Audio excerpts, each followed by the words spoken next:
चलो दोस्तों, मास्क जरूर पहने क्योंकि इलेक्शन खत्म हो गए, पुलिस के फटके कभी पड़ सकते हैं। दीदी, ओ दीदी, दीदी, ओ दीदी। आज हम ऐसे चीज के बारे में बात करने जा रहे हैं जिसने पिछले कुछ महीने से सबके नाक में दम करके रखा है। कोरोना नहीं, इसके अलावा भी कुछ है लाइफ में बात करने को। हम्बा रम्बा रम्बा कम्बा कम्बा दुम्बा दुम्बा बुम्बा बुम्बा बम्बा बम्बा। Welcome back to my channel NSR number 1। तो गाइस, आज हम बात करने जा रहे हैं इंडिया के सबसे हाईलाइट चीज जिसका नाम है बंगाल इलेक्शन। सुना आती बनारस क्या? हाँ, तो सुन आऊंगी बनारस में। अरे बंगाल बचा ले, नंदीग्राम बचा ले, फिर सोचना बनारस भी तू। जैसा कि हम सभी जानते हैं कि बंगाल इलेक्शन में टीएमसी जीत गई और बीजेपी हार गई, लेकिन ये सबके बीच में जो सबसे गंदा किसी का कटा है ना, वो ये है कि कांग्रेस का खाता भी नहीं खोला। जिंदगी बर्बाद हो गया। टीएमसी के चुनाव जीतने के बाद बीजेपी के जितने बड़े नेता थे, चाहे वो पीएम नरेंद्र मोदी हो, अमित शाह, जितने भी बड़े नेता थे, सबने टीएमसी को बराबर बधाई दी। लेकिन अगर यही बीजेपी अगर चुनाव जीत जाती तो अभी तक जितने लोग मुंह में दही जमा के बैठे ना, वो लोग बोलते हैं कि ईवीएम खराब था, अनफेयर चुनाव हुए हैं, रिकाउंटिंग के लिए अभी तक धरने पर बैठ जाते हैं। लेकिन बीजेपी हार गई तो ऐसा कुछ नहीं हुआ, लेकिन ये गलत है यार। चलो चुनाव तो जीत गए, अब चाय पीते हो। अरे तो हट रहे, मैं तो कुछ चाय बना के बात होती, चाय अच्छे से बनाने का। क्यों? क्योंकि उसमें डायरेक्ट सीएम के बाद डायरेक्ट पीएम बनने का मौका रहता। समझा क्या तू? हाँ, देख कर जरा, और इसी चाय लेने का, ये छन्नी लेने का, इसमें डालने का, डायरेक्ट पीएम बनने का। शायद आपको पता नहीं होगा, ये चुनाव करते टाइम इनके साथ बहुत अजब गजब घटना घटी है। अरे ये अपने ममता दीदी के साथ। कहाँ का चोट लगा? पैर में? पैर में पूरा वो फूल गया पूरा। हाँ। और इस चुनाव में दीदी की एक्टिंग की सेंचुरी कंप्लीट हो गई। अरे सेंचुरी तो पेट्रोल के भी दाम भी कंप्लीट हो गई। ये देखते हुए ममता दीदी ने इलेक्ट्रॉनिक स्कूटी की रैली निकाली, लेकिन इनसे वहां पर भी ठीक से एक्टिंग नहीं हुई और वहां पर भी रायता फैला दिया।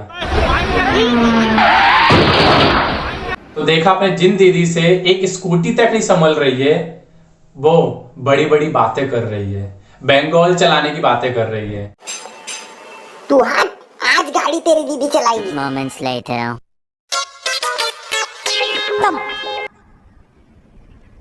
Bye bye, tata, goodbye, गया।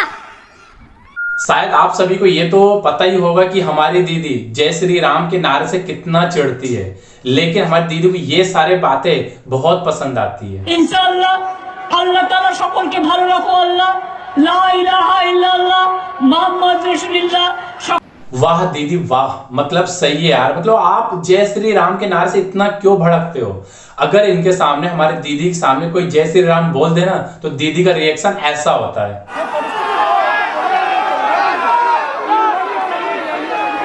करके निमंत्रित करके उसको बेइज्जत करना, ये आपको शोभा नहीं देता है। मैं फिर आप लोगों को कहेंगे, यही on protest of that I am not telling anything.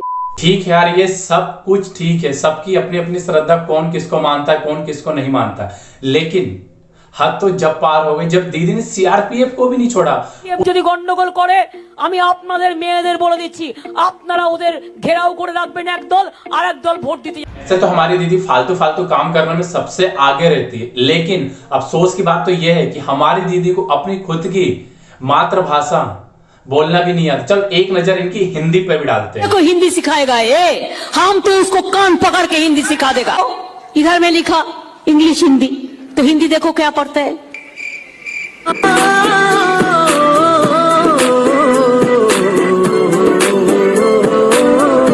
वाह दीदी, मतलब सही है यार। दीदी को सही से हिंदी बोलना तो आ नहीं रहा है और दीदी चली हमारे गाना गाने।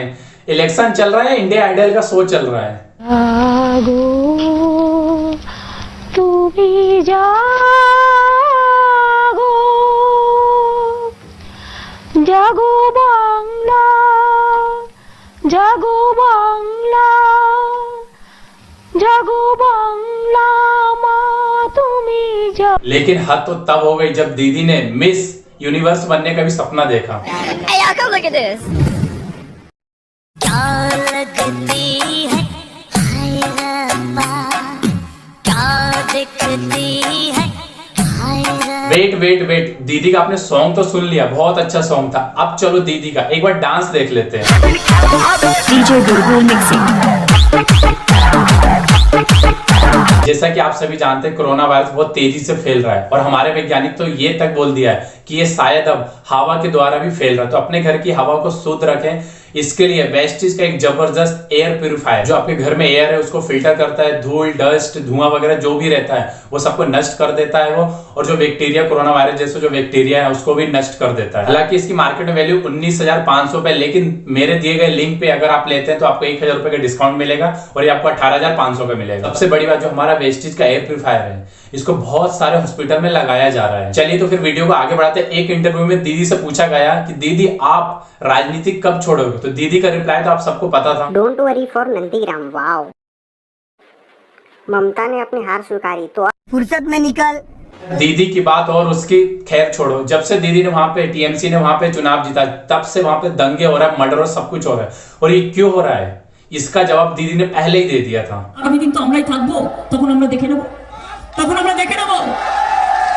ভোটের পরে তো সব পালাবে, তখন বলবে আর কিছুদিন সেন্ট্রাল ফোর্সকে রেখে দাও, আর কিছুদিন সেন্ট্রাল ফোর্সকে রেখে দাও যেন আমাদের বাঁচিয়ে দেয়। তারপর दोस्तों मैं आपको एक बात बताता हूँ, किसी भी स्टेट किसी भी कंट्री कहीं पे भी वोट होता है तो वहां पे लोगों को भड़काया जाता है कि यार ये पार्टी सही नहीं हमें वोट दो, फिर वो पार्टी बोलती है कि नहीं ये पार्टी सही नहीं हमें वोट दो, ऐसा बोला जाता है।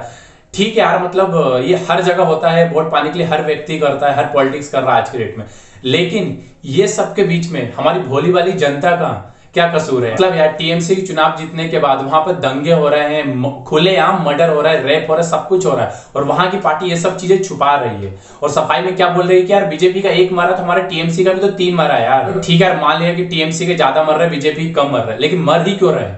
वहां पे दंगे हो रहे तभी मर रहे हैं ना। और ये सबके बीच में गलती किसकी है? वहां की पार्टी की ना।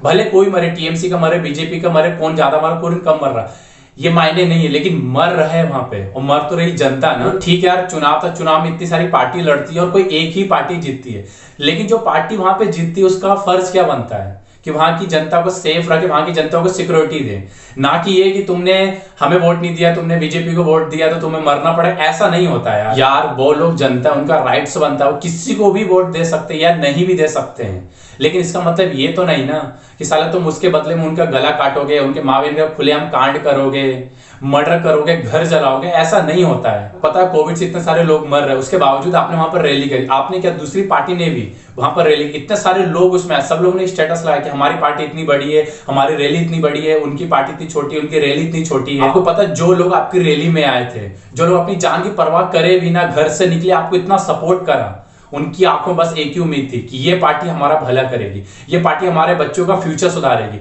ये हमें कोविड जैसे महामारी से भी बचाएगी। लेकिन वहां तो सब कुछ उल्टा हो रहा है अब। मतलब ये सबके बीच भोली भाली जनता का क्या कसूर है यार? ये सबके बीच फालतू में बेचारी भोली भाली जनता मर रही, चाहे वो टीएमसी के मर रहे हैं या बीजेपी के मर रहे हैं, किसी के भी मर तो वहां की जनता रही है ना। लास्ट में बस ये बोलूं कि यार प्लीज ये सब को रोको, जिसके हाथ में पावर है उसका पावर का गलत यूज मत करो। एंड वीडियो अच्छी लगे तो लाइक कर दो, सब्सक्राइब कर दो चैनल को, और ज्यादा से ज्यादा इसको शेयर करो। कमेंट में जरूर लिखना कौन सा पार्ट आपको सबसे अच्छा लगा। Thank you so much.